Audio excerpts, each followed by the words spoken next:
lire du verset 16 au verset 17. Nous allons nous tenir debout pour honorer cette parole. C'est un temps merveilleux, un temps de la parole. Romains chapitre 1er, verset 16 et 17. Car je ne point honte de l'évangile, c'est une puissance de Dieu pour le salut de quiconque croit, du juif premièrement, puis du grec. Dis à ton voisin, je n'ai point honte de l'évangile. Je veux proclamer l'évangile. Verset 17, parce qu'en lui est révélée la justice de Dieu par la foi et pour la foi.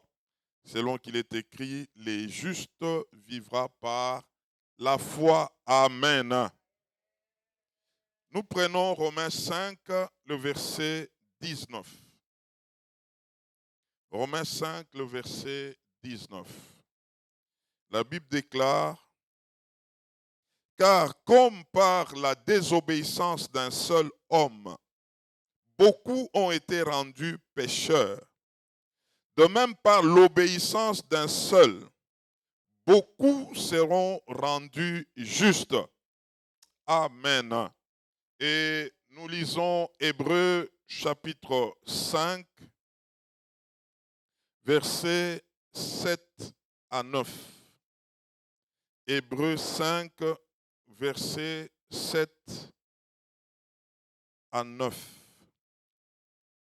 Celui qui, dans les jours de sa chair, ayant présenté avec de grands cris et avec larmes de prière et de supplications à celui qui pouvait les sauver de la mort, et ayant été exaucé à cause de sa piété, soulignez ça, soulignez la suite, a appris, bien qu'il fût fils, l'obéissance par les choses qu'il a souffertes.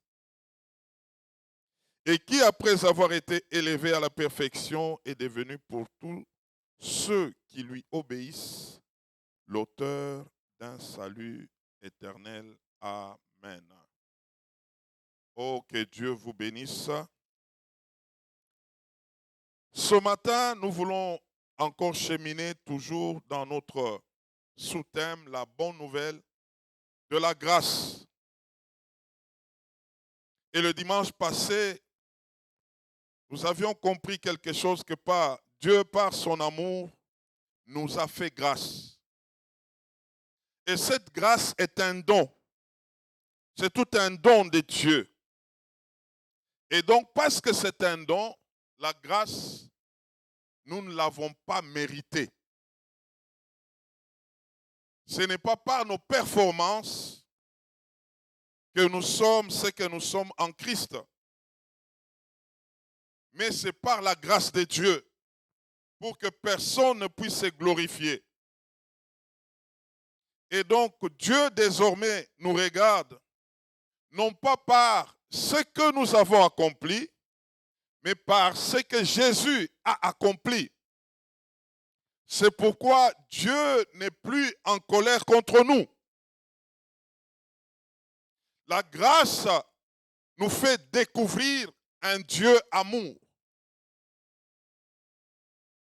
Et donc, notre approche doit se baser sur l'amour et non pas par la crainte du châtiment, comme dans l'ancienne alliance. Nous avions compris que dans l'ancienne alliance, Dieu, pour garder son peuple, avant que Jésus n'arrive, il avait soumis au pédagogue qui est la loi, afin de maintenir son peuple dans la crainte du châtiment, pour ne pas le perdre. Mais au temps de la grâce, nous avons vu avec vous dimanche passé, Dieu, pour nous maintenir en lui, qu'est-ce qu'il fait? Il se sert des échardes. En fait, en réalité, C'est son amour qui parle. Pour ne pas te perdre, Dieu peut te maintenir dans des circonstances qui feront que tu puisses toujours faire recours à lui. Et ce matin, nous avons ce texte de Romains chapitre 5, le verset 19. On nous dit, car comme par la désobéissance d'un seul homme, beaucoup ont été rendus pécheurs. Et quel est cet homme? C'est qui? C'est Adam. La désobéissance d'Adam a fait que beaucoup d'hommes soient considérés comme des pécheurs. Tous ceux qui sont nés d'Adam, tous ceux qui sont nés après Adam, ils avaient pris la nature d'Adam, qui est la nature du péché.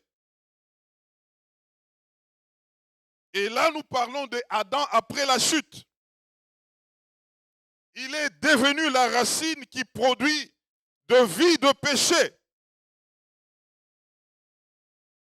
Et cette race est issue de la désobéissance. Une désobéissance qui produit le péché. Et donc, par la nature même d'Adam, après la chute, il produisait le péché. Et donc, l'homme pouvait faire du bien, mais parce qu'en lui, il y avait la nature du péché, il ne pouvait pas se sauver.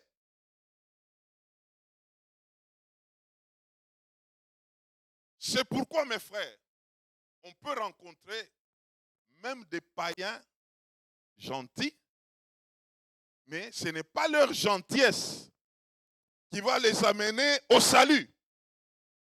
Parce qu'ils ont en eux la nature du péché. Est-ce que quelqu'un m'entend ce matin?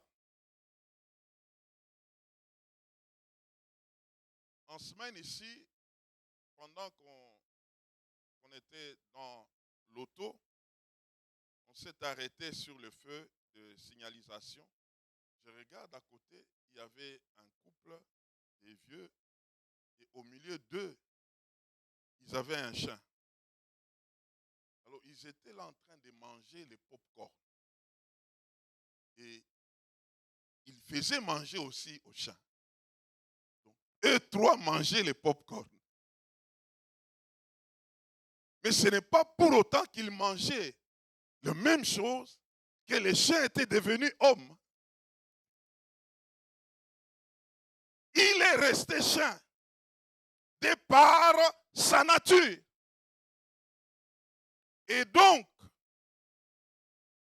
tant que quelqu'un ne sera pas sauvé, il va demeurer dans sa nature du pécheur.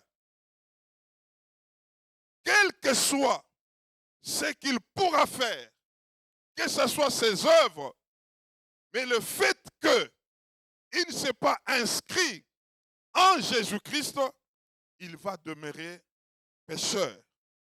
Parce qu'en fait, sa nature, c'est la nature de la désobéissance. On ne peut pas améliorer une nature.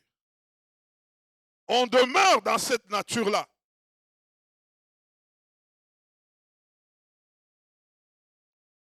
Vous savez, j'avais suivi encore un documentaire. Un monsieur avait élevé un lion. En élevant les lions, et les lions s'étaient habitués à lui. Jusqu'à ce que les lions poussaient. Il pouvait même jouer avec les lions. Mais un jour, pendant que la nature du lion était en train de pousser, il s'est retrouvé qu'il était lion et son maître était une proie. Et qu'est-ce que les lions ont fait? Un bon matin, les lions l'ont terrassé. Et c'est comme ça qu'il y a des gens, ils vivent en famille. Ils peuvent même dire, et toi tu es en famille avec les autres. Vous êtes de la même famille. Comment quelqu'un avec qui vous avez grandi, il vous a même élevé, il vous a même soutenu, est-ce qu'il peut te manger un jour? Tant que la nature sera une nature du péché et que si toi, tu n'es pas en Christ, lorsque la nature va crier, tu peux être surpris. Il y a une seule voie pour quitter la nature de la désobéissance, c'est accepter le Seigneur. Et donc, tout celui avec qui tu es, dont la nature est du péché, il va manifester un jour les fruits de cette nature.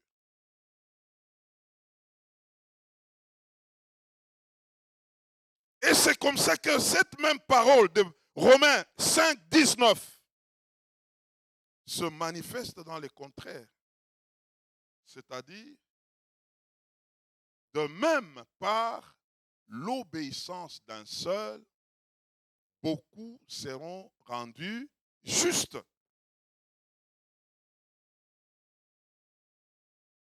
Un seul a obéi. Plusieurs sont rendus justes par son obéissance. L'obéissance d'un seul. Ah, quelqu'un m'entend ce matin. Je veux te dire ce matin, par ton obéissance, plusieurs peuvent être sauvés. Par ton obéissance, plusieurs peuvent guérir. Par ton obéissance, plusieurs peuvent être transformés. Et je veux te dire ce matin que l'obéissance, c'est toute une école. Dis à ton voisin cela. L'obéissance, c'est toute une école. Pour y parvenir, il faut un grand travail intérieur et sérieux. La grâce de Dieu ne nous exempte pas de l'obéissance. Et d'ailleurs, c'est par l'obéissance d'un seul que beaucoup ont accédé à la grâce. Par l'obéissance de Jésus, c'est là que moi et toi, nous sommes éligibles à la grâce. Et la désobéissance a perdu plusieurs. La grâce ne demande pas de performance, mais à la grâce, on doit joindre l'obéissance pour expérimenter la plénitude de la grâce. Alors ça, j'aimerais reprendre. La grâce ne demande pas de performance, mais à la grâce, on doit joindre l'obéissance pour expérimenter la plénitude de la grâce. Et l'obéissance, comme nous le disons ce matin, c'est toute une école où chacun de nous, pour évoluer, avancer avec Dieu, il doit s'inscrire à cette école.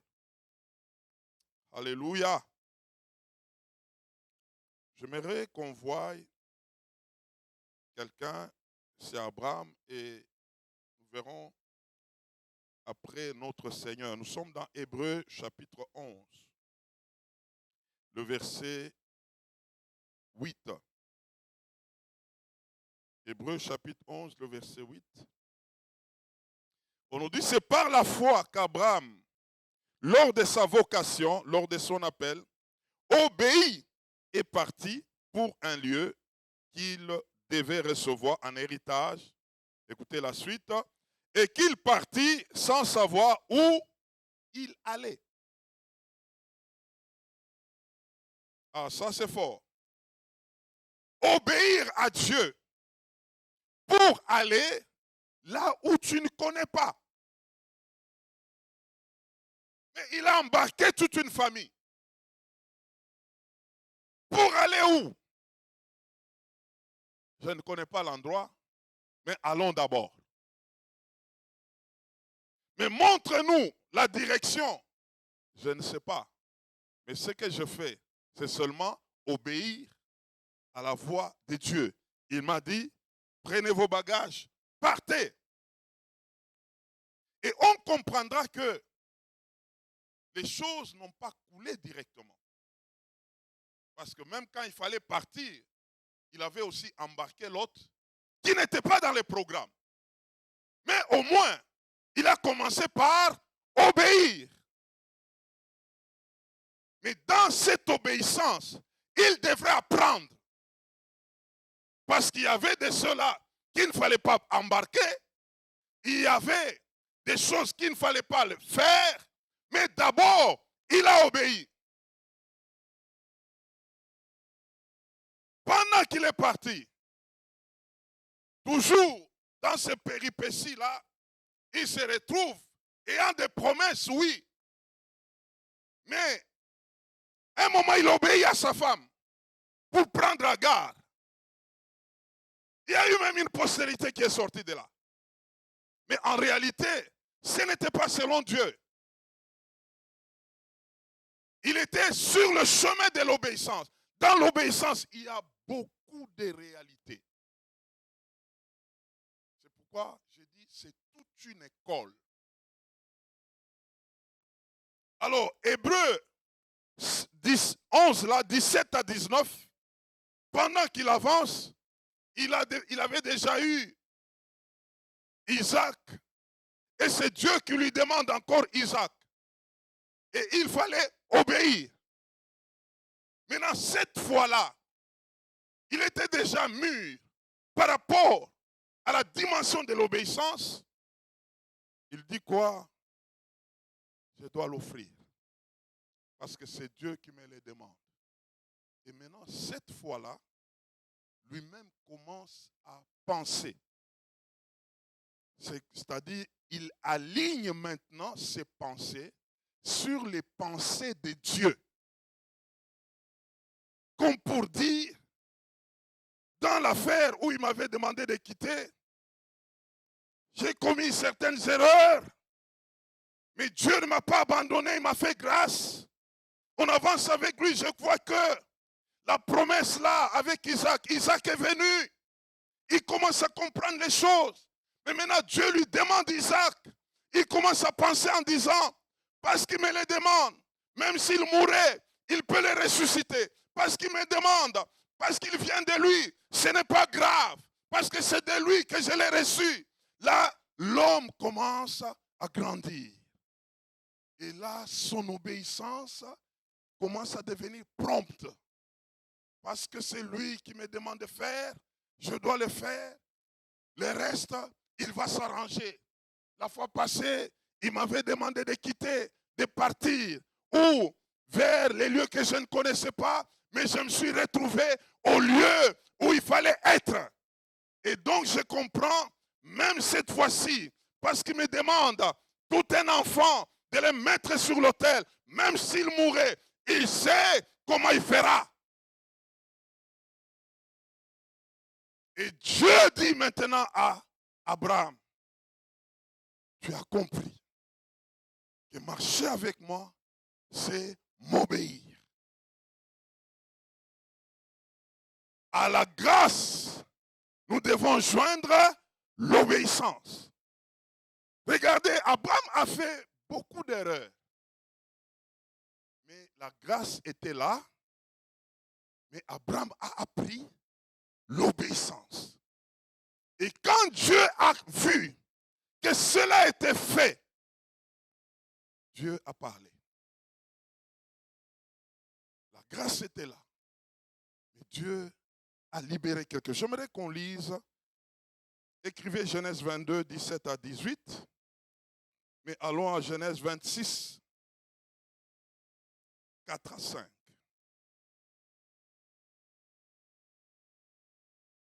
Amen. Hein? Dis à ton voisin, prends la Bible. Prends la Bible. Je vous avais déjà dit, le dimanche, pour moi, là, je dois enseigner. Ah oui, ah oui. Parce que pour te voir mardi, il faut intercéder. Écoutez ça, 26, 4. Je multiplierai ta postérité comme les étoiles du ciel.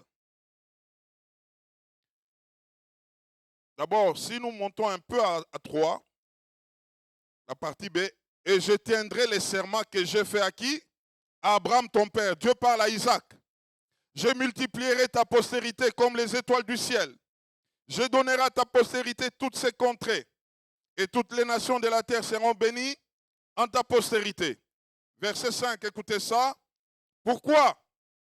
Parce qu'Abraham a obéi à ma voix et qu'il a observé mes ordres, mes commandements, mes statuts et mes lois. Dieu parle à Isaac qui lui fera du bien à cause de l'obéissance de son père, à cause de l'obéissance d'Abraham. Et Romains 5, 19, on nous dit, par l'obéissance d'un seul, plusieurs, beaucoup, ont atteint la justice. Par l'obéissance d'Abraham, on voit son fils qui n'était pas encore là, mais la promesse est allée jusqu'à lui. Je te dis encore ce matin, ton obéissance peut faire à ce que ceux de ta postérité commencent à bénéficier des faveurs de Dieu. Est-ce que quelqu'un m'entend ce matin? Dis à ton voisin, l'obéissance s'apprend. Venons de lire avec vous Hébreux chapitre 5, verset 7 à 9. On parle du Seigneur, comment est-ce que pour accéder à l'obéissance, il avait crié, poussé des cris, des pleurs. Parce qu'en réalité, pour accéder à l'obéissance, il y a une voie qui s'appelle la voie des souffrances.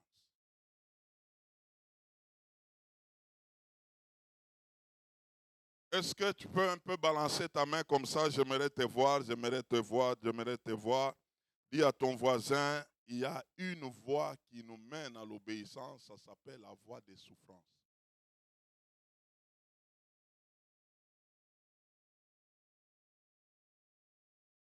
Qui aime la souffrance ici? C'est une question que je pose. Qui aime la souffrance? Déjà, je peux te dire, c'est pourquoi tu as un problème avec l'obéissance. Parce que tu n'aimes pas quoi? La souffrance. Or, dans l'obéissance, il y a une dimension qui s'appelle souffrance.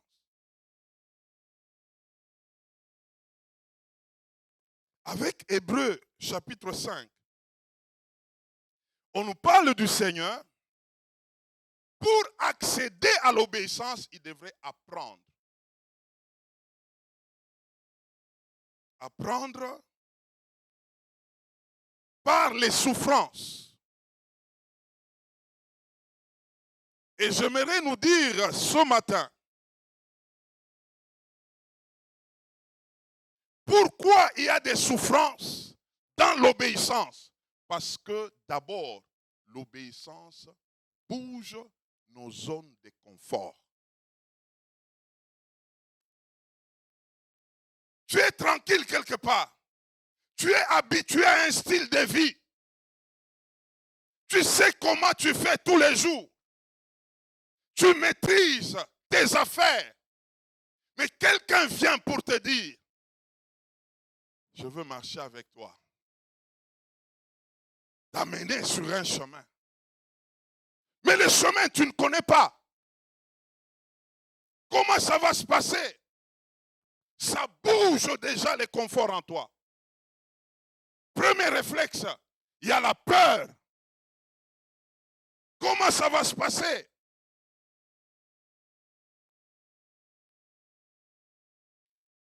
C'est pourquoi beaucoup d'enfants de Dieu ne sont pas prêts pour la mission. Et en réalité, c'est parce qu'ils refusent de souffrir mentalement, émotionnellement. Et ça devient compliqué parce qu'on veut m'amener sur un terrain que je ne maîtrise pas. Alors, le texte ici de Hébreux 5, on nous dit au verset 8, parlant du Seigneur, il a appris, bien qu'il fût fils, l'obéissance par les choses qu'il a souffertes. On nous dit, bien qu'il fût fils, il devrait apprendre. Ça veut dire, le fait d'être fils, il pouvait être privilégié. Mais en ce qui concerne l'obéissance, on doit enlever d'abord tout le privilège pour que tu apprennes.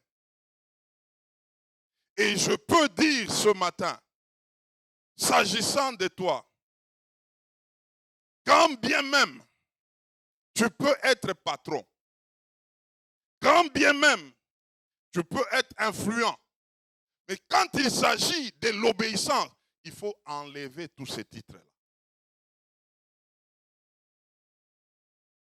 Pour que tu entres sur le terrain de l'obéissance, il y a des choses qu'il faut détrôner d'abord. Jésus devrait accepter cela, mettre de côté ce qu'il était et passer par un chemin obligé. C'est quel chemin? Le chemin de la souffrance. Et c'était quel genre de souffrance? Vous savez, ce n'était pas souffrir en manquant à manger ou à se vêtir. Non, ce n'est pas ça. Et je vais nous dire ce matin, c'était d'abord une souffrance intérieure. Où au-dedans de lui, ça bouge. Et qui va se manifester extérieurement. D'abord, quelqu'un qui vient avec une posture où il est tout un Dieu. Mais on lui dit, là nous sommes dans Philippiens chapitre 2, du verset 5 au verset 8. On lui dit d'abord d'être disposé dans ses sentiments. Avoir des sentiments modestes.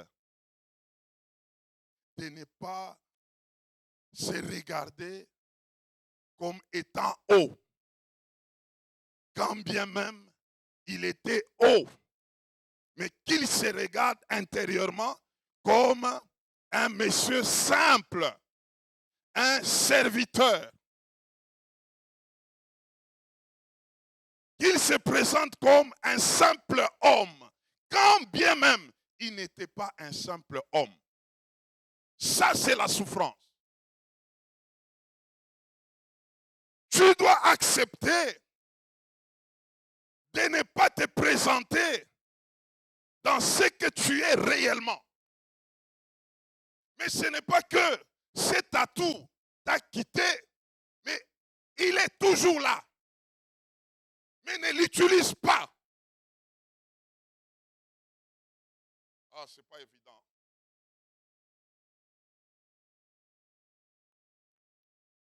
Il y a un exercice dans cette dimension-là, dans 1 Pierre chapitre 2, du verset 20 au verset 21.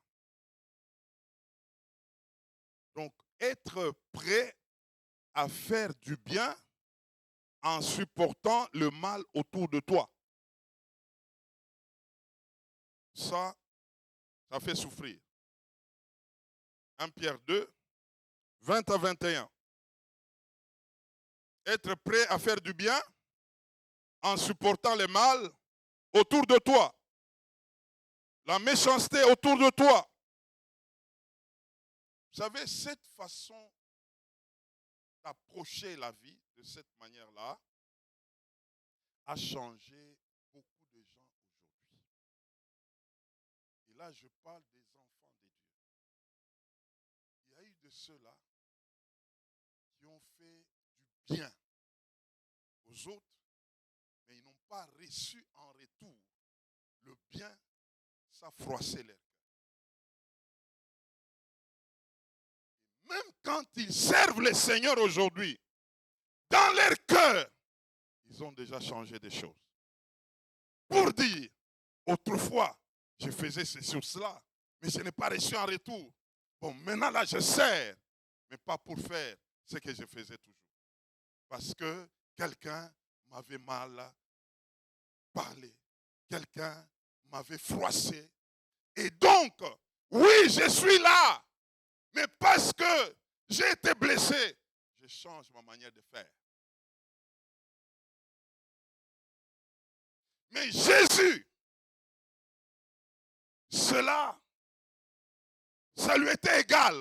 Même s'il recevait des mauvais traitements des autres, ça ne l'avait pas changé de continuer à obéir à Dieu par rapport à ce qu'il devait faire. Cet exercice fait souffrir. Mais au nom de l'obéissance, ça ne doit pas te changer.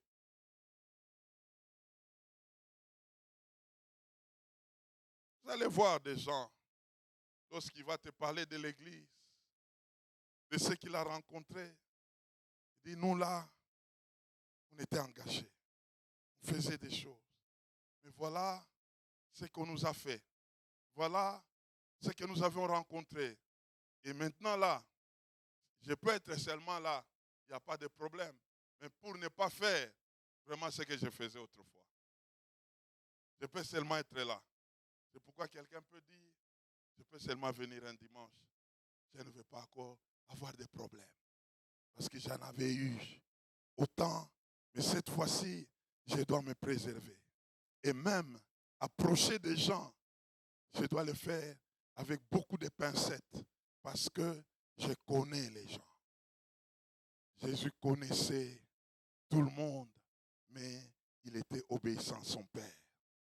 Malgré ce qu'était l'homme, mais cela n'avait pas changé sa façon de traiter avec les hommes. Ah, ça fait souffrir. Ça fait souffrir. Mais nous devons apprendre à obéir.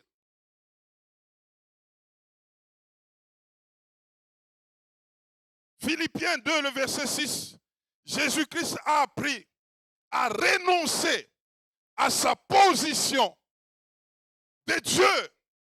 Il n'a pas regardé cela comme une proie à arracher. Il a accepté qu'en ce temps-là, au nom de l'obéissance, que je ne puisse pas me faire passer comme un Dieu, mais que je sois comme un homme. Et pas seulement un homme, mais un simple homme.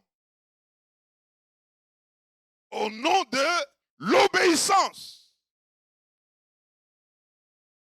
Le verset 7 de Philippiens 2.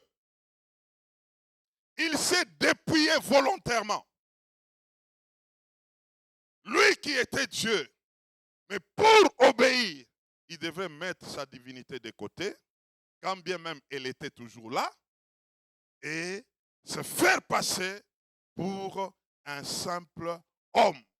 Tu as tous tes atouts, tu as tout ce qu'il faut, mais fais-toi passer pour un simple homme. Ce n'est pas que, il y a des gens qui pouvaient être orgueilleux parce qu'il avait l'argent, maintenant quand il n'a plus rien, c'est là que l'humilité arrive maintenant. Mais Jésus, lui, c'est comme quelqu'un qui avait toujours les moyens, toujours l'argent, toujours riche, mais il fait que tout ce qu'il avait, il les met de côté et il commence à demeurer humble. Ah, ça, c'est très rare. Hein? connais des frères, même la ferveur. Tu vas voir quelqu'un fervent là parce qu'il a des problèmes. Dès que ça change, lui aussi change. Et Jésus, il a basculé du côté simple pendant qu'il avait tous les moyens possibles. Mais beaucoup sont simples lorsque il n'y a rien. Dès que ça bascule, maintenant il sort. Et Jésus-Christ a fait le contraire. Il n'a pas regardé ce qu'il était, mais il avait une mission d'obéissance. Il a commencé à renoncer à ce qu'il était pour obéir. C'est pourquoi nous disons, il y a une souffrance là-dedans. Il y a une souffrance. Et il s'est finalement amené à Dieu pour dire, fais de moi ce que tu veux. Dans l'obéissance, le dernier palier, c'est arriver à dire, Dieu, fais de moi ce que tu veux. Abraham dit, fais d'Isaac ce que tu veux. Cette dimension d'obéissance où tu peux dire à Dieu, fais de moi ce que tu veux. Cette dimension-là a des conséquences dangereuses. Tu arrives à ce niveau-là et Dieu regarde en toi que c'est vrai. Il s'est laissé totalement à moi. La suite de Philippiens chapitre 2 commence par le verset 9 à 11. Parce que Jésus est arrivé à ce niveau-là. La Bible dit, c'est pourquoi Dieu l'a souverainement élevé. Il lui a donné un nom qui est au-dessus de tout nom. Afin qu'en ce nom-là, tout genou fléchisse, toute langue confesse que Jésus-Christ est Seigneur à la gloire du Dieu le Père.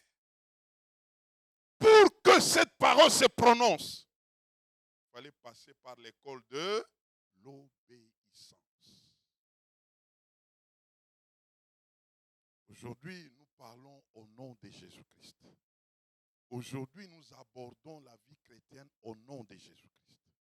Aujourd'hui, Dieu nous regarde par Jésus-Christ. Mais Romains 5, 19 nous dit, c'est à cause de son obéissance. Il a rendu plusieurs justes. Un seul a obéi. Un seul est allé à l'école de l'obéissance et il nous donne les modèles. Alléluia. Un seul dans une famille obéit. Plusieurs sont sauvés. Un seul obéit à Gatineau. Tout Gatineau sauvé. Un seul obéit dans son lieu du travail. Tous ceux de son travail sont sauvés.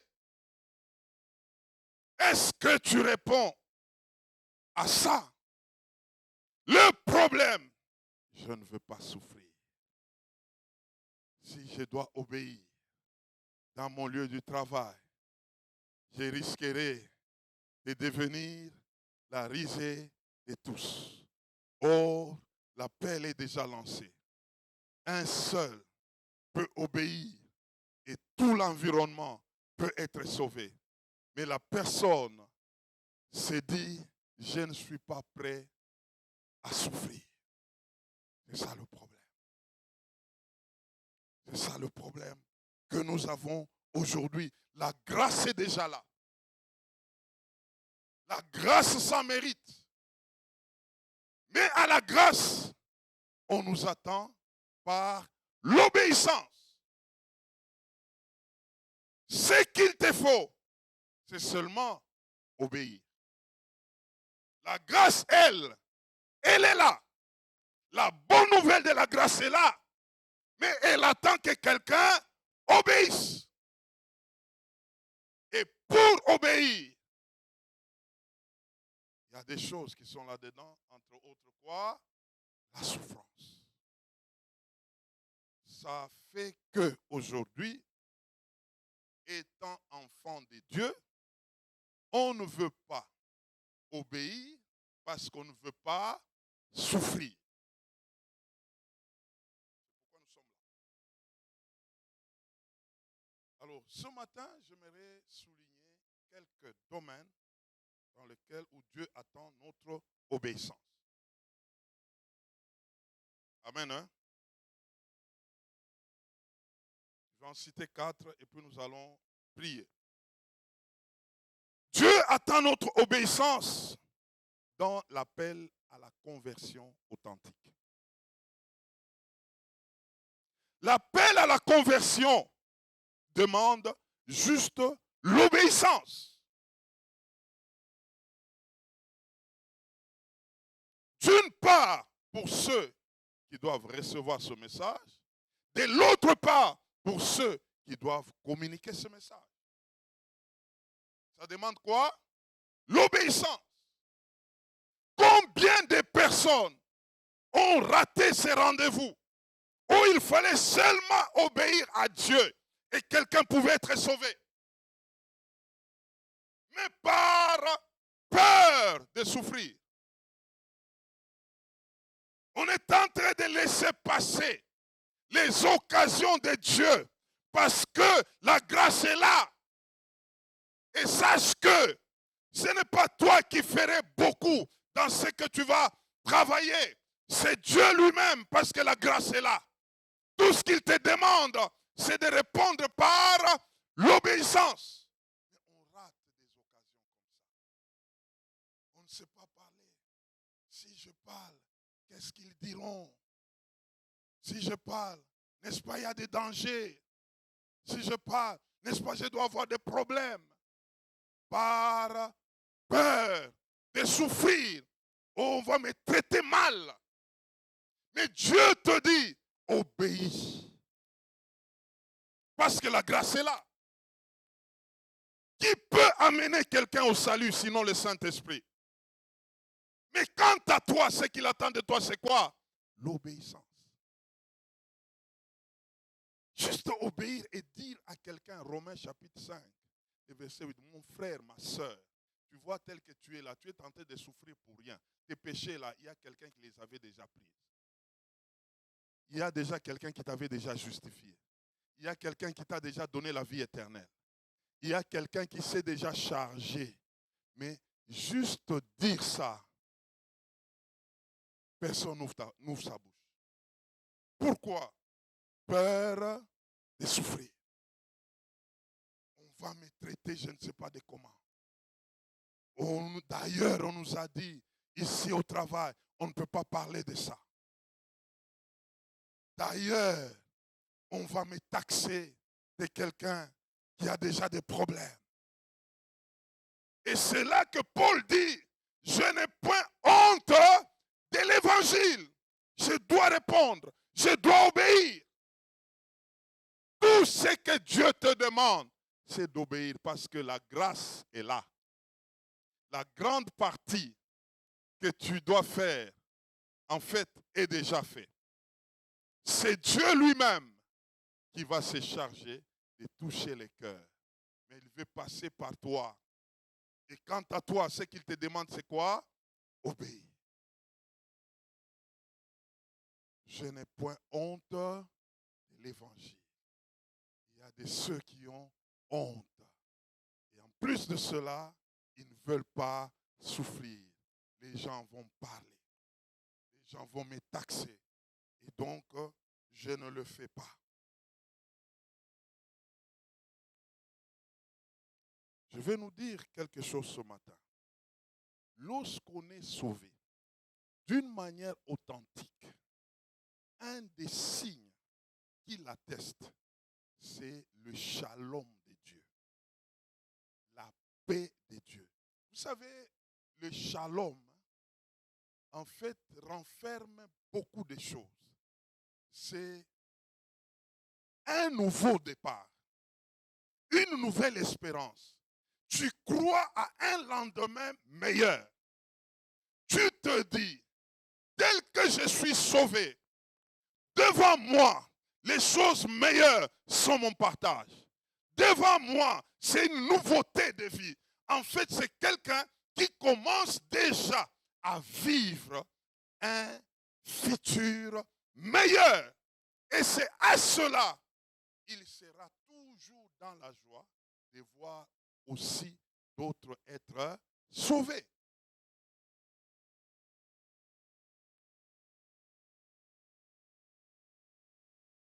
Parce que tu es réconcilié avec Dieu. Parce que tu es déclaré juste. Tu les voudras aussi pour d'autres. Et donc tu seras prêt à dire oui. Obéis à l'appel de la conversion authentique. Il y a des gens qui ne connaissent pas Dieu. C'est notre honte.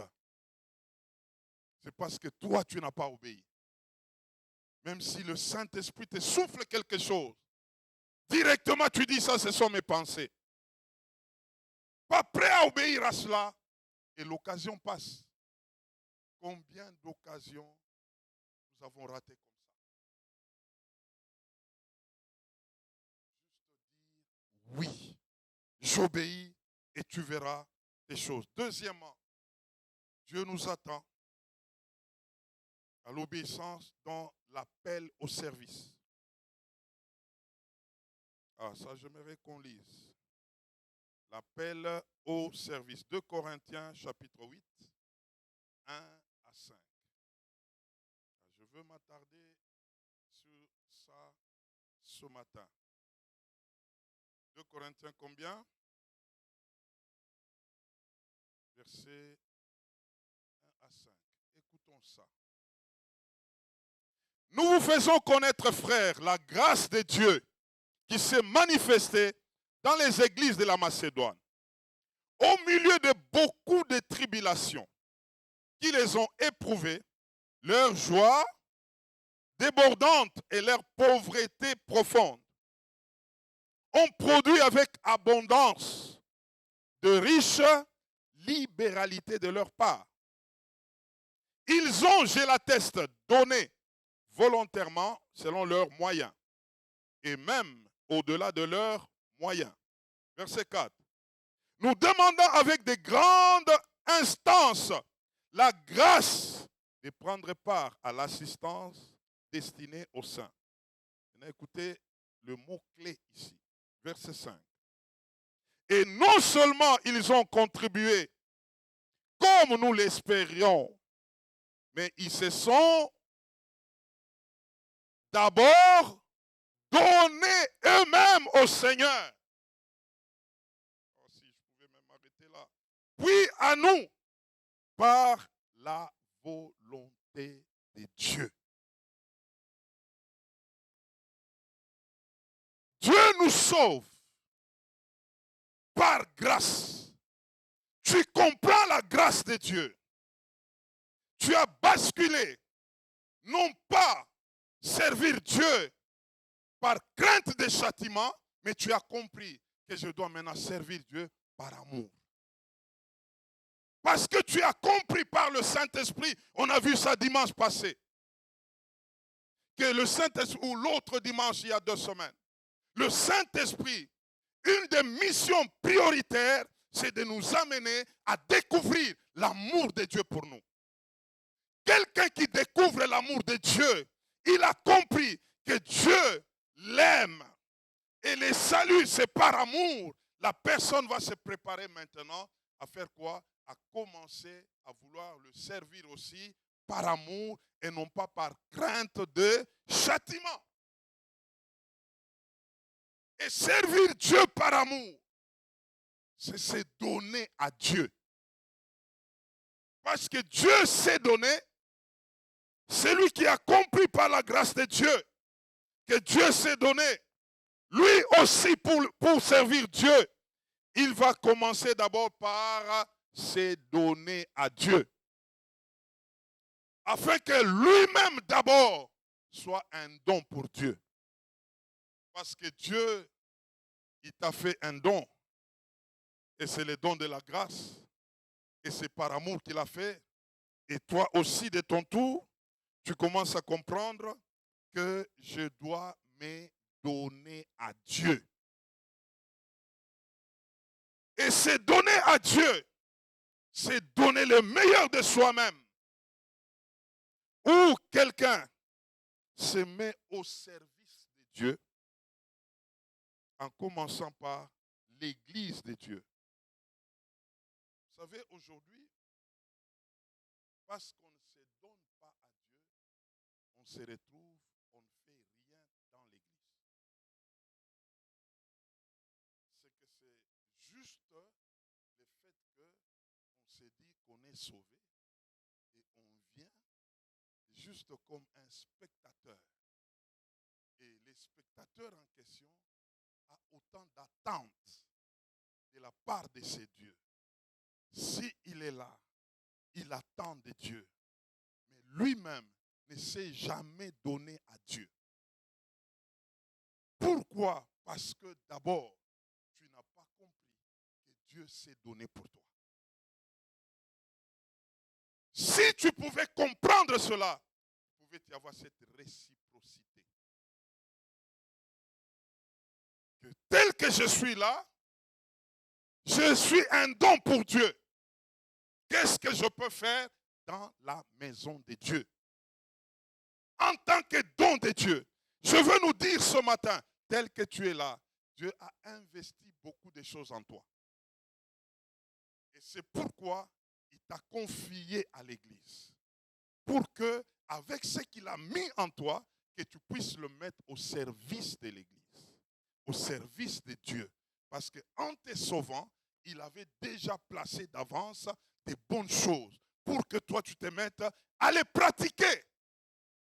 Et donc quand tu arrives, c'est pour que tu sois au service. Tu es tout un ministère. Tu es tout un service. Tu dois te poser la question, est-ce normal que je dois être là chaque dimanche et partir sans rien faire, sans avoir une tâche, sans se préoccuper à quelque chose?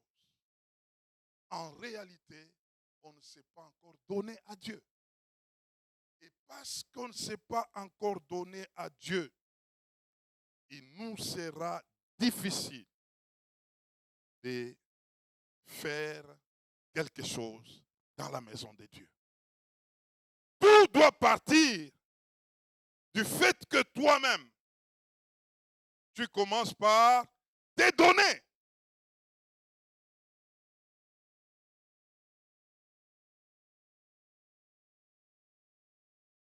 Jusqu'à ce que l'Église devienne ton affaire.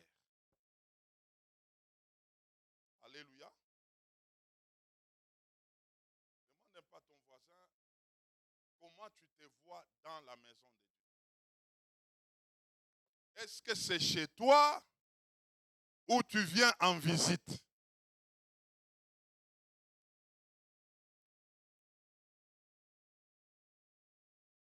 Quand c'est chez toi, tu dois te préoccuper de ce qui se passe chez toi.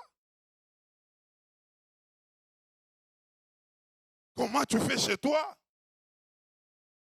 Tu te retrouves chez toi là, gobelet par terre, cuillère par terre. On a déjà jeté des saletés par terre. C'est chez toi là, tu passes et tu vas t'asseoir, tu fais ce que tu as à faire. C'est comme ça que tu te comportes chez toi?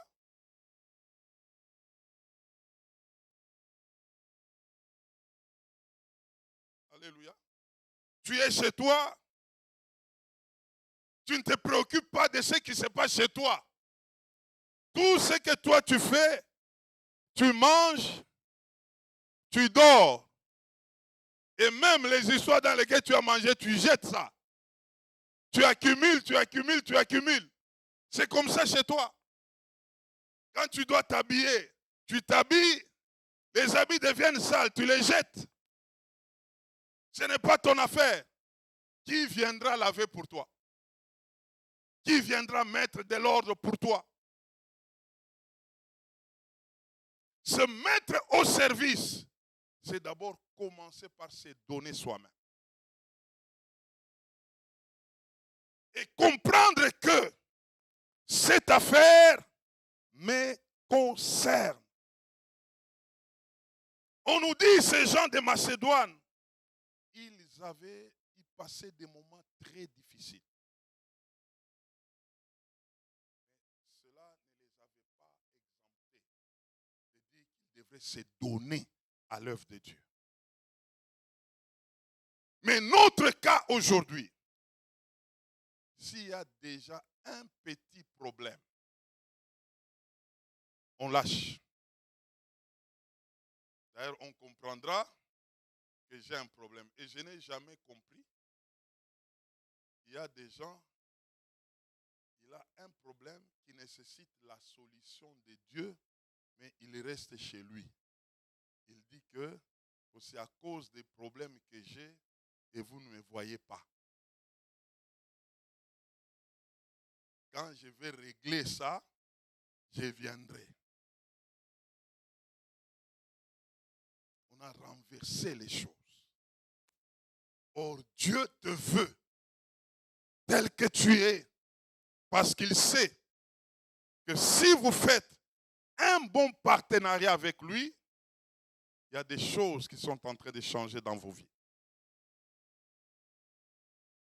Mais ceux qui ne comprennent pas, ça devient une occasion pour eux de justification. Si tu es malade, pour moi, tu peux même ramper de chez toi jusqu'ici. Parce que tu sais au moins que quel que soit ce que tu es, Dieu voit ton obéissance, Dieu répondra à ton obéissance. Mais lorsque pour toi, ça devient une occasion pour t'excuser, là, tu ne t'es pas encore donné. Il y a beaucoup de choses à faire dans la maison de Dieu lorsqu'on s'est donné. Tu te donnes, tes yeux s'ouvriront pour voir ce que tu dois faire.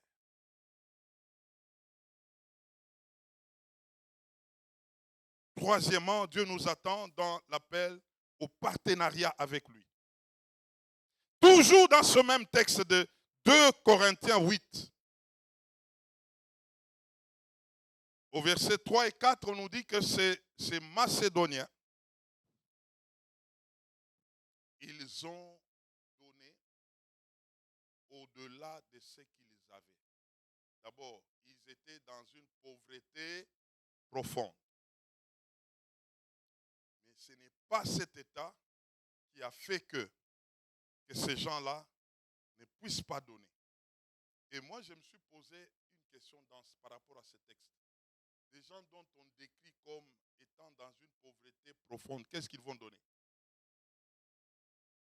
D'abord, qu'est-ce qu'ils avaient donné là? Amen, hein? Et j'ai compris que donner, ça ne demande pas faire beaucoup, mais se faire par rapport à ce que l'on a. Faire selon ce que l'on reçoit. Ce n'est pas l'affaire d'aller au-delà, mais c'est se voir par rapport à ce que l'on a. Et pour y arriver, il faut d'abord commencer par se donner soi-même. Donc en réalité, pour bien parler des données, on ne doit même pas commencer par parler de l'argent. On doit commencer par parler de toi-même d'abord à Dieu. Lorsque toi-même tu es à Dieu, ce problème sera déjà résolu. Parce que tout de toi va appartenir à qui? À Dieu. Et nous avons un problème à ce niveau. Parce que toi-même, tu ne t'es pas encore donné à 100%. Je ne sais pas, ton pourcentage, c'est combien?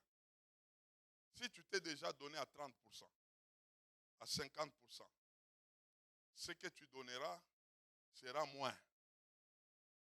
de ce que toi-même tu es à Dieu. Et si tu es à 100%, tu feras avec Dieu. Tu seras prêt à obéir. Parce que cet appel de partenariat, c'est un appel pour ceux-là qui se sont déjà donnés à Dieu. Ils seront prêts à obéir à Dieu. Combien de fois Dieu nous parle pour faire certaines choses. Et ici, j'aimerais dire que même à ce niveau, la mentalité de l'ancienne alliance est en train d'attaquer plusieurs. Posez un peu la question à ton voisin. Dans la nouvelle alliance, comment est-ce qu'on doit donner?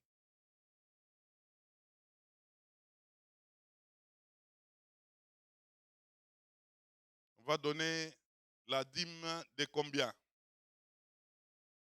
De combien? 1/10, n'est-ce pas? Mais ça, c'est l'ancienne alliance. Ça, c'est la mentalité de l'ancienne alliance. C'est pourquoi quelqu'un peut donner même 10,34. C'est compté selon l'ancienne alliance. Je veux nous dire ce matin quelque chose. Si tu te donnes à Dieu, tout de toi, tu le feras avec Dieu. Et le domaine dans lequel nous nous donnons à Dieu fera que ces domaines-là ne puissent pas souffrir. Et donc, au départ, et ça j'insiste, Dieu te veut d'abord parce qu'il s'est donné à toi. Et en te voulant, il veut ton obéissance. C'est ton obéissance qui fera toute la différence.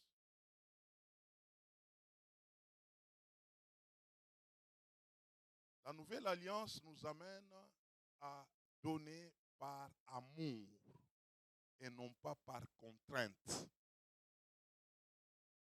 Amen. Hein? La nouvelle alliance nous amène à poser des actes selon notre alliance avec Dieu. Tu comprends l'amour de Dieu pour toi. Tu lui seras reconnaissant. Et dans la reconnaissance, tu feras ce que le Seigneur te demandera de faire. Qui peut aujourd'hui là dire que ce que je peux donner, c'est ce que j'ai entendu de la part de Dieu? Qui donne comme ça? Et souvent, on les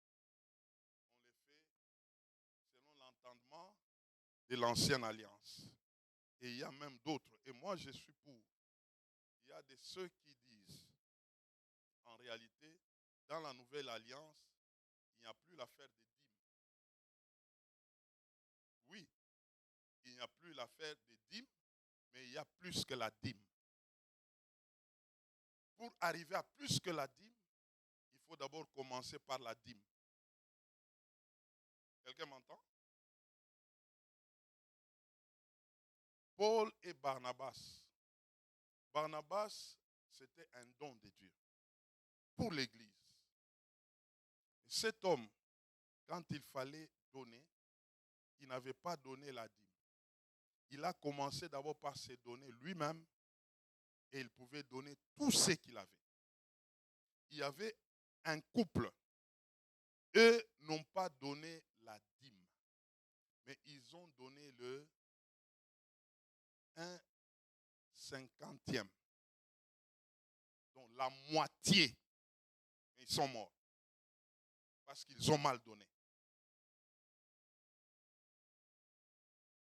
Aujourd'hui, il y a même de ceux qui sont d'abord incapables de faire les 1/10.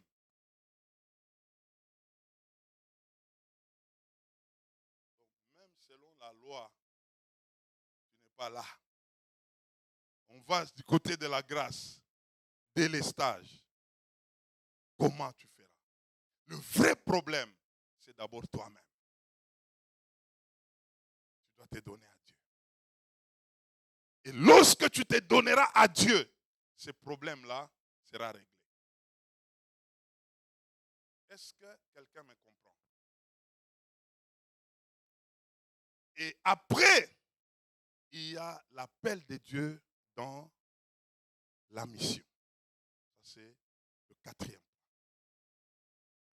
Dieu veut que nous puissions répondre à la mission. 2 Timothée chapitre 4, le verset 9 à 11.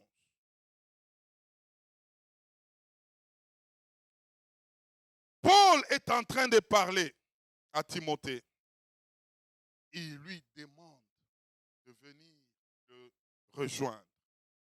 Et il parle avec insistance. Et ici, Paul est en train de décrire des personnes avec lesquelles il est en mission. Mais d'abord, quand il a fait appel à Timothée, il lui dit, premièrement parlant d'un monsieur qui répond au nom de Démas. Il dit, Démas m'a abandonné à cause de l'amour du siècle présent. Il était sur le champ de la mission, mais il a abandonné, il est retourné. Il était déjà parti, mais il s'est fait que pendant qu'il a rencontré des choses dans la mission, il s'est dit finalement, je ne peux plus avancer, je dois retourner. Combien de gens abandonnent la mission aujourd'hui? Paul parle de quelqu'un d'autre. Comment il a dispatché des gens. Tel est en Galatie, tel autre est il cite un autre pays, un autre coin. Il est en train de dire à Timothée, viens vite, je suis resté seulement avec Luc le médecin.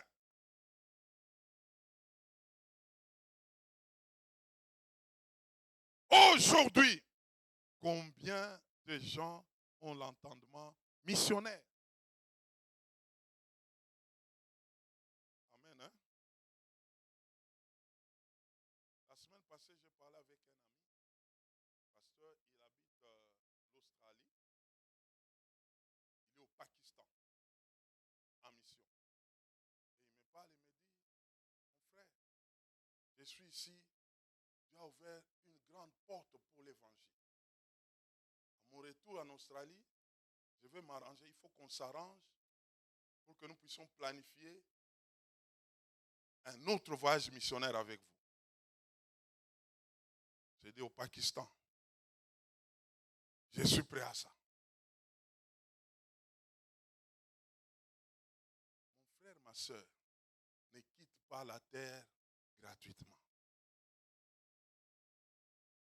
Tu dois marquer quelque part dans le champ du Seigneur. La mission est là. Il y a beaucoup de gens qui attendent que toi tu puisses leur parler juste en obéissant à Dieu. Je ne te dis pas d'aller au Pakistan. Ça, c'est mon affaire. Mais toi là, ici, en commençant par chez toi à la maison, en commençant par le travail où tu es, en commençant par ton environnement, fais quelque chose. Réponds à Dieu. Obéis.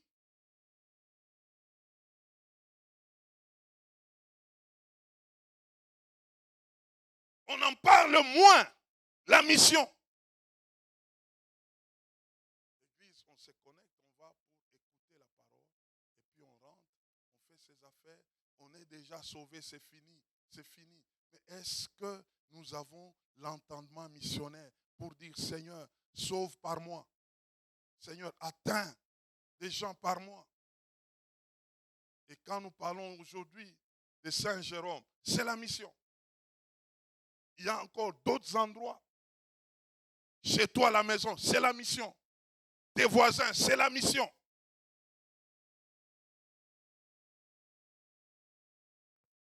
Ah, que Dieu nous aide.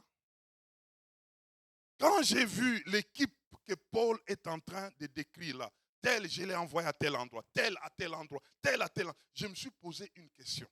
Pasteur, est-ce que ces gens avaient une famille? Ils étaient des mariés. Ils faisaient comment?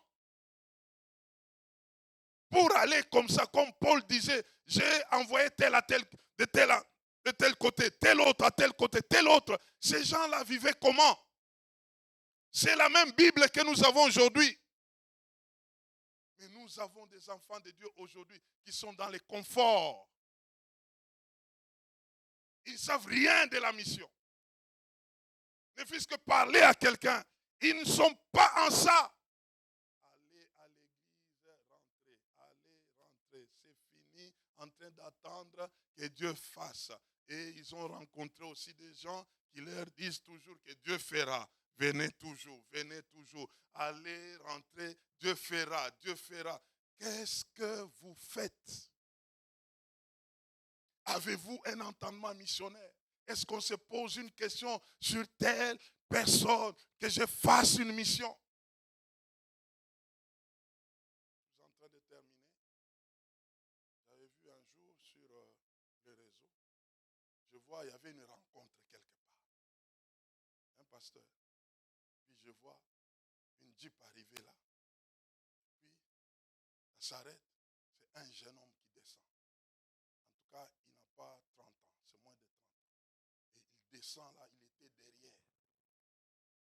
Puis on ouvre la portière, il sort. Puis quelqu'un a déjà pris sa Bible. Et lui est en train d'aller là. Il y a des gens qui l'accompagnent. Et puis là, on l'attendait là-bas. Il y avait des gens. C'est ça la mission d'aujourd'hui. Et maintenant, tout jeune prédicateur, il rêve à ça. Quand on parle de la mission, il est en train de se voir. En tout cas, il faut que je bombarde là. Pour que moi aussi, que j'ai quelqu'un qui puisse prendre ma Bible. Et quand il est en train de prendre ma Bible, j'ai déjà mon auto. C'est ça le modèle de la mission.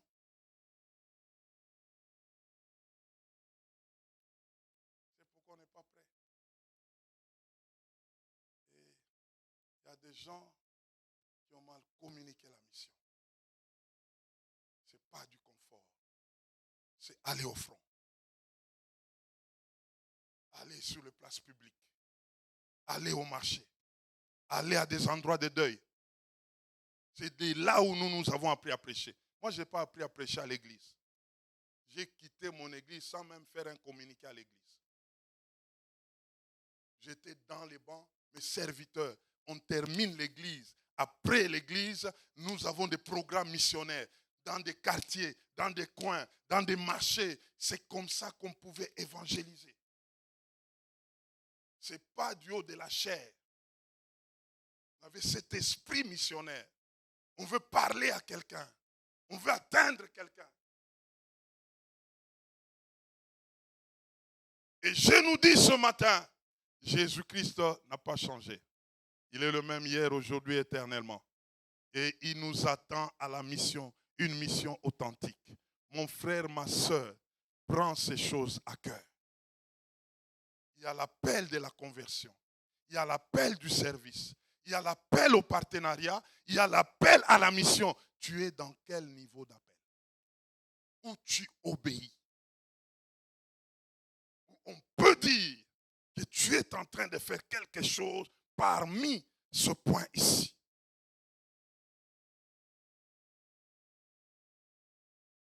J'ai fini. Que Dieu bénisse sa parole.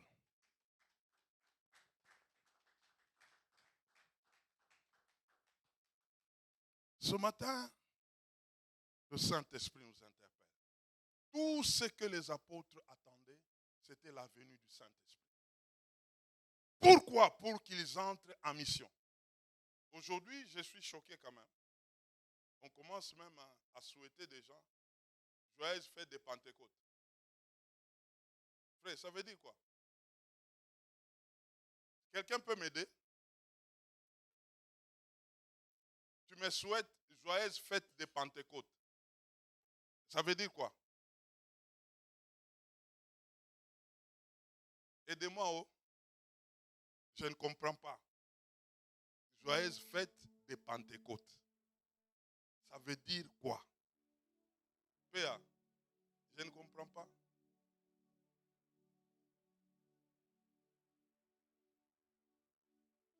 Est-ce qu'on part en mission? C'est seulement aujourd'hui où nous devons vivre des joyeuses fêtes de Pentecôte tous les jours. Vous voyez comment est-ce qu'on est en train de diluer les choses. Donc c'est comme si aujourd'hui là, c'est ça la Pentecôte là. On fait l'affaire des joyeuses fêtes de Pentecôte, ça s'arrête là. Demain, on reprend nos affaires.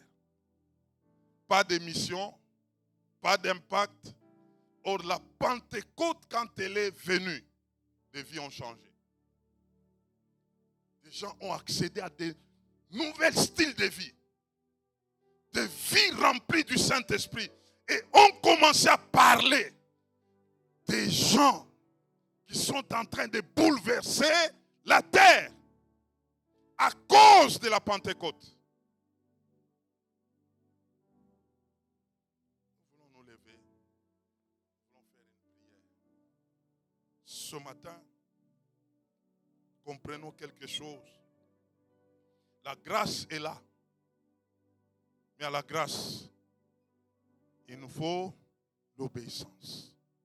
La grâce a fait déjà le 3/4, même 3/4 et demi. Ce qu'il te faut, c'est répondre à cette grâce par l'obéissance. Et tu verras comment est-ce que cette grâce va fonctionner dans ta vie et dans le reste de ta vie. J'aimerais que tu élèves ta voix. Tu es en train de supplier Dieu de t'accorder cette disposition d'accepter la souffrance qui est dans l'obéissance. Est-ce qu'on peut élever nos voix? Est-ce qu'on peut prier? Est-ce qu'on peut prier? Est-ce qu'on peut prier? Est-ce qu'on peut prier? Ce que Dieu veut, c'est ton obéissance. Ce que Dieu veut, c'est ton obéissance. Un seul a obéi et beaucoup se sont retrouvés justes. Un seul a obéi. Beaucoup se sont retrouvés transformés. Et ce matin, Dieu nous interpelle à l'obéissance pour que cela déclenche des actions pour d'autres. Oh, ce matin, nous en avons besoin, Seigneur. La capacité nous vient de toi, Seigneur. Donne à chacun de ton peuple de dire oui, Seigneur notre Dieu, à cet appel. De dire oui, Seigneur notre Dieu, à cet appel. La grâce continue à couler. Et tu nous attends dans l'obéissance pour que nous puissions embrasser cette grâce et aller, Seigneur notre Dieu, et donner beaucoup de fruits. Et donner beaucoup de fruits. Et donner beaucoup de fruits. Par la grâce, tu as fait beaucoup, Seigneur. Donne à chacun de nous de répondre par l'obéissance. De répondre par l'obéissance. De répondre par l'obéissance. De répondre par l'obéissance.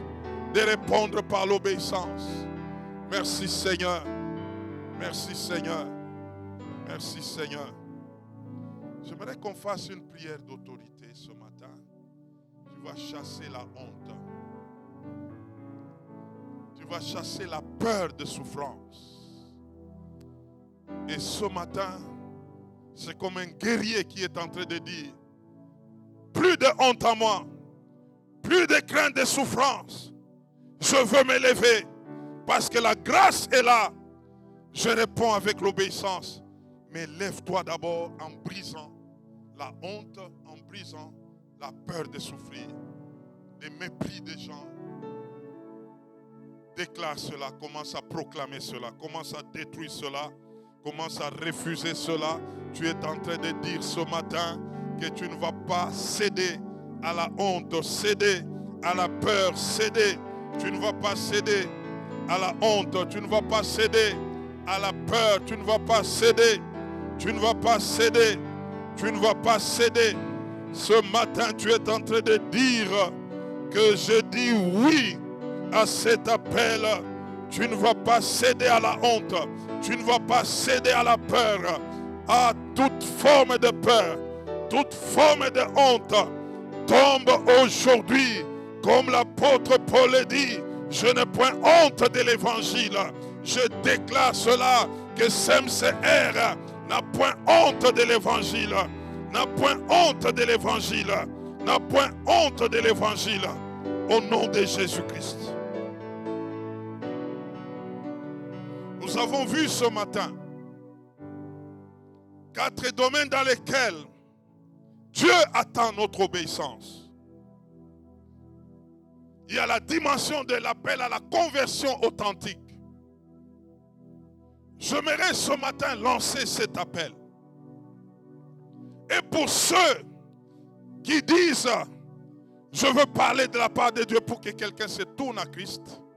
Et pour ceux qui disent, je réponds à cet appel. Tel que nous sommes là, si réellement tu es né de Dieu,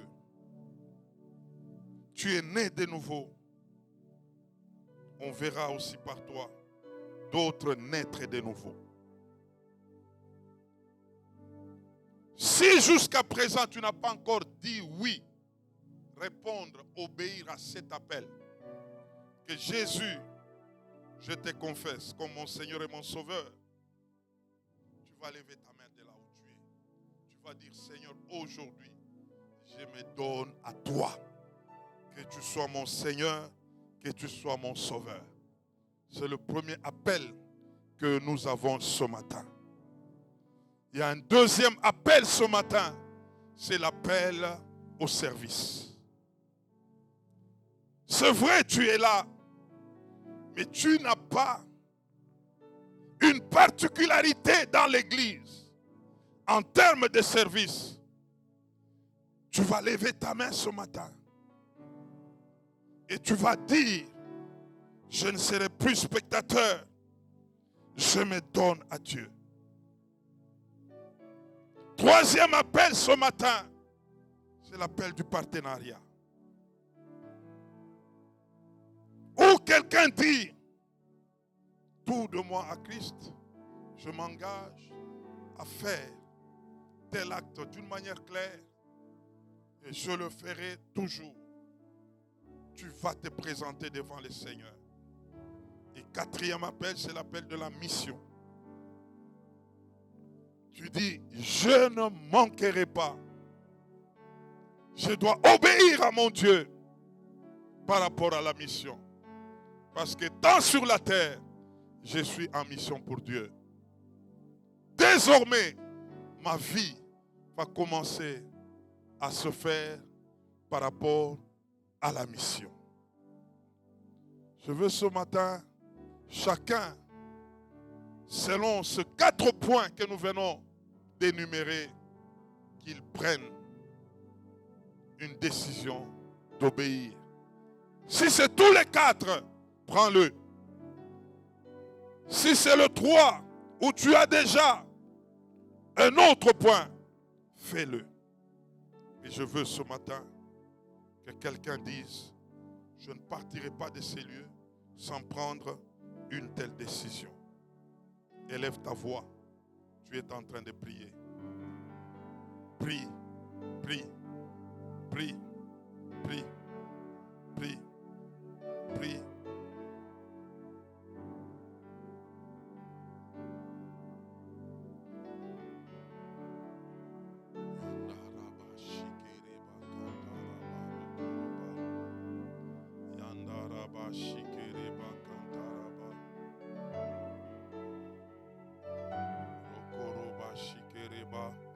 Si c'est un appel pour toi, c'est spécifique, à la fin, ne pars pas. Tu vas parler avec Pasteur Florence par rapport à la décision que tu viens de prendre ce matin. Tu vas lui dire, dans tel domaine, je veux mettre la main à la pâte. Je me donne. Je me veux dans tel service. Tu vas la voir à la fin. Tu vas parler. Nous lèvons nos mains.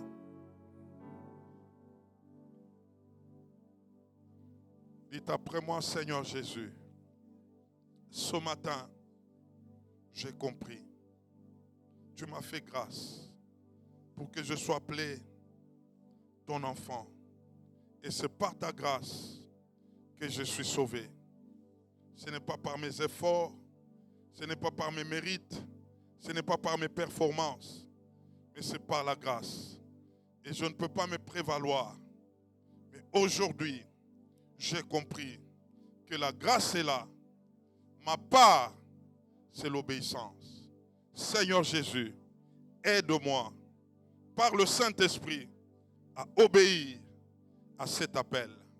Ce matin, je prends la résolution de dire oui à l'appel de la conversion authentique. Je ne veux pas rester indifférent à cet appel. Ce matin, je réponds à l'appel au service. Ce matin, je réponds à l'appel au partenariat. Ce matin, je réponds à l'appel missionnaire. Utilise-moi comme un instrument entre tes mains. Merci Seigneur. Merci Seigneur. Tendre Père, je te recommande ton peuple. C'est toi Seigneur qui nous veux dans cette dimension d'obéissance. Car tu as tout un peuple nombreux que tu veux gagner par l'obéissance de ton peuple. Toi, tu as obéi et nous tous, nous sommes déclarés justes. Merci Seigneur de mettre cette disposition dans chacun de ton peuple afin que plusieurs soient aussi justes par eux. Seigneur, merci pour le service, pour le partenariat et pour la mission. Merci Seigneur, au nom de Jésus-Christ, nous avons ainsi prié. Amen. Amen. Amen. Que le Seigneur vous bénisse. Nous voulons passer rapidement